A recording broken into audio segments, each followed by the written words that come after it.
door boots. And these are some of the most common places for wires to fail. And you have two different styles basically. So you have ones like this GM that I've been working on where the wires feed through the door and feed through the body, and then there's plugs inside the vehicle to unplug and you can feed everything back out. Then there's the style that the wires are generally snapped here, so there's a body plug with a bunch of connectors that snaps from the inside of the body. They put the door on and then they snap this into that body plug. Now, when you're doing the ones, say you've got a wire broke in here and you're doing the ones that have a body plug in it, you're kind of hosed to the point of you have to repair the wire in here somewhere. And anytime you repair a wire within a boot and the wire broke in the first place because it's always flex, flex, flex, flex, flex, flex, flex, and the wire snapped. So the second that you put anything in here, solder joint with shrink tubing, butt connector, you've added a new point of stress in there.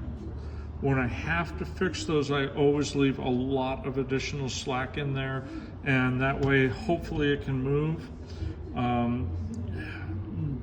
Any of you that have fought with the Dodge trucks from like 07, 06, you know, especially in the rear doors, that they just snap the wires like they're free, and no matter how many times you repair them, they're going to fail again. So if I ever have to get back in my Dodge again because it pissed me off, I am probably going to take this out and the body plug out, and I'm just going to drill a monster freaking hole in that body plug and come inside the body with it and make new connections in there, or make a new plug inside here so that these can actually slip.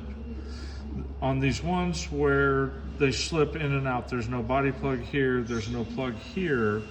When you have a wire broken in here, again, if you find it, you solder it, you butt connect it, whatever, it's a new solid point and it's going to fail again because the door on those wires. That's why it failed in the first place. So if you have one that's a through body and through door, then I highly recommend running a new wire completely, catch the wire inside the door, catch the wire inside the body, and just completely run a new wire. You got fresh wire, you can upgrade the gauge of the wire to something that isn't this little pissy stuff, that's more flexible and will hopefully last a whole lot longer. When dealing with fishing wires through door boots, in some cases, like with the Dodges, you can take and shove this into the door and really fold back the door boot and get to the wires pretty easily because you have to repair them. With these don't fold very well. There's a body plug here, or just a plastic plug that these go onto. These rubber boots are a pain to get back on those plastic snap caps. But in any case where you're trying to run wire through a door boot, I've tried various methods: wires, coat hangers, stiff objects like actually tried a